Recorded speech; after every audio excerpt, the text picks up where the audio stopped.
नमस्कार. श्री स्वामी समर्थ महाराज की जय. एकदा एक बैलगाडीचे चाक हे चिखलात रुतलेले होते. गाडीवानाने देवाची मनोमन प्रार्थना केली व देव त्याच्यासमोर प्रकट झाले. काय रे बाबा, मला तू इथं का बोलवलंस असे देवाने विचारले. तेव्हा गाडीवान म्हणाला की माझ्या बैलगाडीचे चाक हे चिखलात रुतले आहे, ते तुम्ही काढून द्या किंवा मला त्याची मदत करा.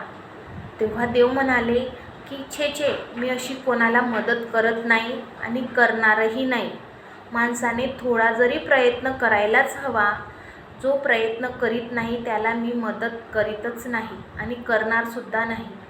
तुला जर वाटत असेल तुझे चाक हे बाहेर निघावे चिखलातून, तर मग तू उठ आणि त्या चाकाला निदान हात तरी लाव, म्हणजे मी ते चाक बाहेर काढून देईल. आणि जर तू आळशीसारखा बसूनच सांगेल तर मी कशी मदत करू.